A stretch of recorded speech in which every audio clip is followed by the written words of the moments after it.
guys, so welcome back again to my YouTube channel. So ngayon, ang ituturo ko sa inyo is kung paano gumawa ng text masking tool gamit si Adobe Photoshop CC na 2017. So yan yung gamit natin ngayon na editing tools. So let's start. So first, i-control J lang natin para ma-duplicate yung image. Tapos ang gamitin natin na selection tool is si pen tool, although na marami namang tools dyan na pang selection, pero ang gagamitin natin ngayon is si pen tool. But be sure muna na nakapat yung properties doon sa taas para naka-line lang tayo, hindi tayo naka-shape. So iti-trace lang natin yung bawat edges ng model natin, So hintayin lang natin hanggang matapos.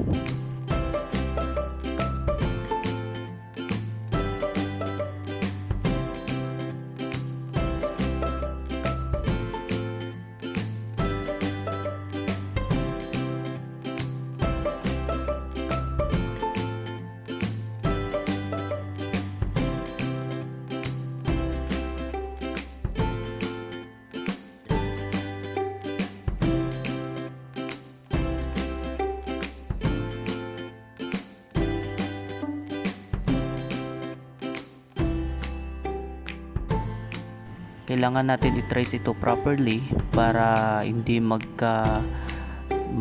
magpangit yung image.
So ito tapos na.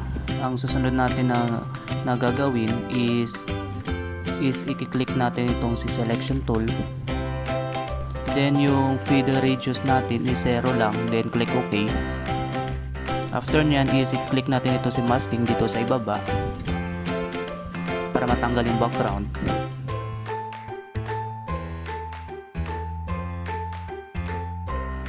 And then add new layer lang tayo. Then ilagay natin siya sa gitna.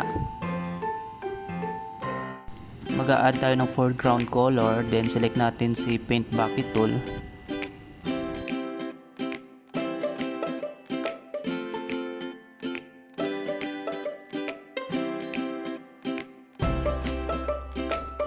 Tapos isi-select natin si text tool, tapos mag-start na tayo type ng text na gusto natin.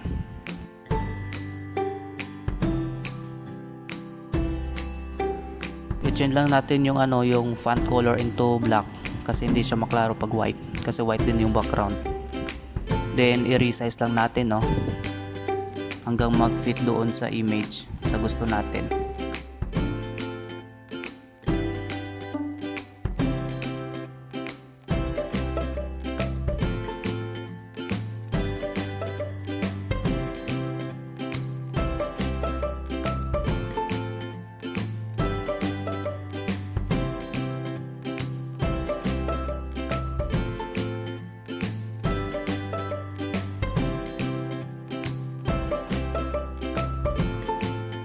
And then kung tapos na tayo, no, kung sa tingin natin na okay na yung text, so mag-create tayo ng selection by using by holding control on your keyboard, then i-click natin yung text layer na T para magkakaroon siya ng selection.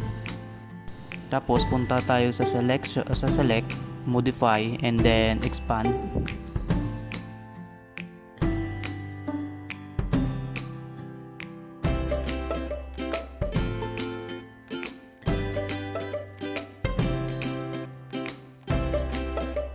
Add new layer tayo, tapos lagay natin siya sa ibaba, and then be sure na yung foreground color is naka white. Tapos isi-select natin si brush tool,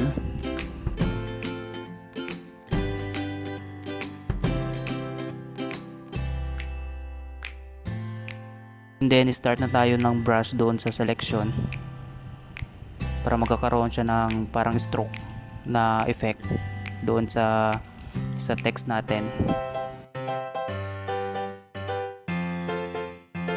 And then i-duplicate natin yung nakamasking na image, ito, tapos by clicking Ctrl J, tapos lagay natin siya sa pinaka top, and then i-delete natin yung layer mask nya,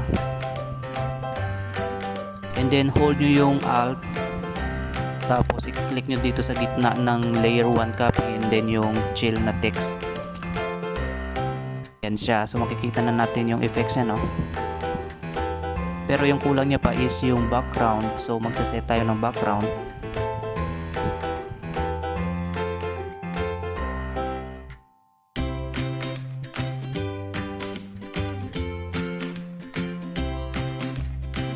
So ayan siya, ito na yung tinatawag natin na text masking effect, no? Kung nagustuhan nyo yung videos natin ngayon, please click subscribe button and then notification bell for updated kayo sa incoming videos natin. So maraming salamat.